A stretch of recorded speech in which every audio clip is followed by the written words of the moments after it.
मेरो यो कथा 5 वर्ष पहिलेको हो। त्यसबेला मेरो उमेर भर्खर 14-15 हुन लागेको थियो होला।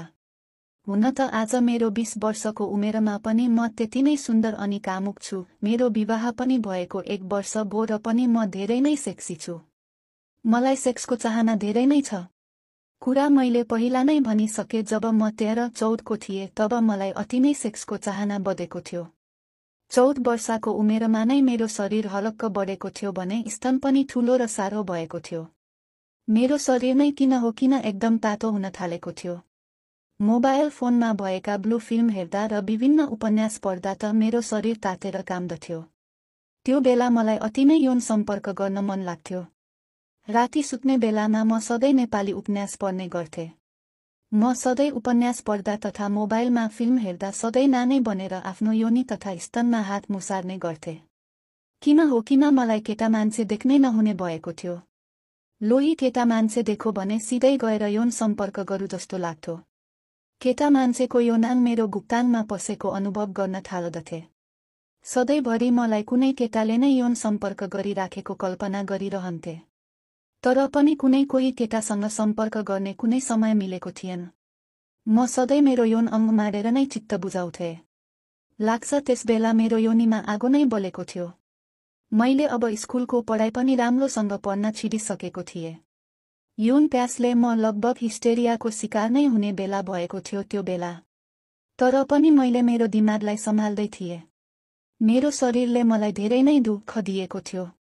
सधैँ स्तन र यौन अङ्ग बल्केको जस्तो भएर धड्कन्थ्यो। योनिबाट पानी बगिरहथ्यो। स्तन पनि सरह भएर टनक्क हुन्थ्यो। ज्वाला लगेको जस्तो छटपटी हुन्थ्यो। अब मेरो दिमागले पनि मलाई धान्न नसक्ने भएको थियो। त्यसैले मेरो यो समस्या मैले मेरो सिनियर दिदीसँग भने। ती दिदी त्यस्तै 17 वर्ष जतिकी थिइन्, तर उनी धेरै नै केटासँग यौन सम्पर्क गरिसकेकी थिइन्। जब मेरो समस्या तिमीले परा सुनिन् तब उनले भनिन्, तिमीले समयमा नै भनेर धेरै न ठिक गरियौ भनिन्। नत्र धेरै यौन प्यासले म पगल हुन सक्थे रे।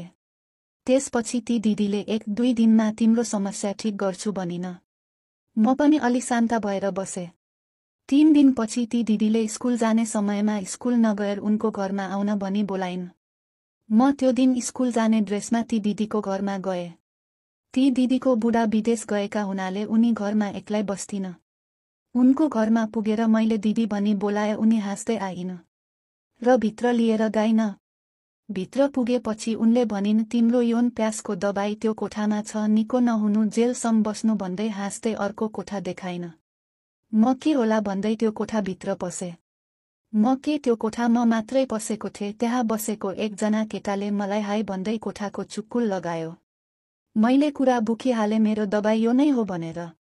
मलाई यो जवानीले यति धेरै पोलेको थियो कि मलाई नयाँ मान्छे एक्लै देख्दा पनि लाज अनि डर लाग्नुको सट्टा कतिखेर यौन सम्पर्क गरी हालौ जस्तो भएको थियो। त्यो केटा अग्लो गोरो अनि खाइलाग्दो थियो। मैले पनि हाय भनेर हात मिलाउँदै यो नजिक गएर बसे। सायद त्यो केटालाई दिदीले सबै भन्नु भएको थियो होला। त्यो केटाले धेरै कुरा नगरी मसँग अन्धालोमा बढिन सुरु गर्यो। आहा, त्यो केटाले मलाई च्याप समात्दा नै मेरो शरीरको कडा फुलेर आएको थियो। उसले हल्का मेरो ओठमा किस गर्यो। ओहो, मेरो ओठमै फरफराउन थाल्यो। उसले मेरो स्तन पनि कपडा बाहिरबाट नै मार्न सुरु गरेको थियो। कता कता कुटकुटी लागेको हो कि के भए जस्तो हुँदै थियो मलाई। मेरो ओठ चुस्दै उसले मेरो माथितिरको कपडा खोल्न सुरु गर्यो। बिस्तारै म नामो छातीमा उत्रिए। उसले मेरो एक स्तन च्याप्प समात्यो। आहा, मेरो यो स्तनमा त्यो दिन कसैको हात पहिलो पटक लाग्दै थियो। मेरो शरीरै जिङरिङ हुने गरी कडा फुल्न थाल्यो अनि स्तन पनि ततो सरह हुँदै बल्किन थाल्यो। मेरो एक स्तन एक हातले मुसार्दै अर्को स्तन चुस्न थाल्दा त मेरो स्तन सनक्क सनक्क सन्किन थाल्यो अनि मलाई कता कता पिसाब आउला जस्तो अनि आको जस्तो हुन थाल्यो। मेरो ज्यानमै एकदम ज्वरो आको जस्तो तातो हुन थाल्यो। केही बेर उसले मेरो दुवै स्तन पालो पालो खेलेपछि उसले मेरो तलतिरका कपडा पनि बिस्तारै खोल्न थाल्यो। मेरो तातो थाई किस गर्दै मेरो नाइटो खेलाउँदै उसले मेरो योनिमा हात लगायो। ओहो, मेरो त अब दिमागले नै काम गर्न छोडेको जस्तो भएको थियो।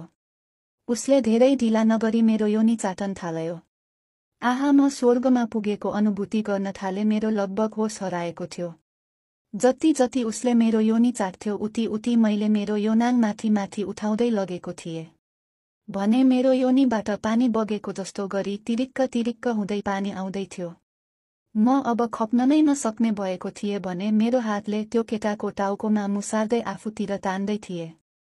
अब त्यो केटा उठेर फटाफ्याट लुगा खोल्योन् र आफ्नै हातले ठनक्क ठन्केको आफ्नो लिङ मुसार्दै म माथि चढायो। उसले मेरो ओठमा किस खाँदै उसको लिङ मेरो योनीको मुख तोर दल्न थाल्यो। आहा, दुवैजनाको तातो योनम जोडिँदा त पगल नै हुला जस्तो भइरहेको थियो। मेरो सास बढेर स्यास्या गर्दै थिए अनि कहिले कहिले बेसुरमा मेरो अनेक आवाज आउँदै थियो। त्यतिकैमा त्यो केटाले आफ्नो लिङ मेरो योनीमा छिराउन थाल्यो। बिस्तारै टुप्पो अगाडि पछाडि गर्दै उसले आफ्नो लिङ ठेल्न थाल्यो। यता मेरो बनले योनीबाट लगातार पनि तुरुक्क तुरुक्क गर्दै निक्लिरहेको थियो। योनी पनि तातो हुँदै बल्किरहेको थियो। त्यतिकैमा उसले आफ्नो लिङ पुरै ल्वात्त मेरो योनीमा हुल्यो। यो बेला भने मलाई धेरै नि पीडा हुँदै थियो भने आनन्द पनि महसुस हुँदै थियो। अब भने उसले आफ्नो लिङलाई लगातार रूपले अगाडि पछाडि गर्न थाल्यो। रोक्दै नरोकी उसले प्याट प्याट आवाज निकाल्दै धेरै बेरसँग स्पिडले योन गरिरह्यो। उता उसले लगातार स्पिडा बढाउँदै थियो भने यता मेरो पुरै शरीर नै कक्रेर आइरहेको थियो। बिस्तारै म बेहोस जस्ताई हुँदै थिएँ। उसले कहिलेकाहीँ अलि धेरै जोडले धक्का मार्दा मेरो शरीरबाट के पग्लेर निस्केको जस्तो हुँदै थियो। मेरो योनीले 3-4 पटक यस्तै अचम्मको झड्का तथा आनन्द महसुस गर्यो र मेरो शरीर अलि हल्का जस्तो भो अनि मलाई थकाइ लगेको जस्तो भो। साथै मेरो शरीरबाट भूत नै हटेको जस्तो हल्का अनि ज्यान फुरुङ भो। उसले पनि सकेसम्मको स्पिडा र जोड लगाएर क्वाच हुने गरी लिङ योनी भित्रै रोक्यो र भित्रबाट पिचकारी हने जस्तो गरी के हो कुन्नी निकल्यो। मेरो योनी भित्र तातो तातो पिचकारीले हने जस्तो भइराखेको थियो।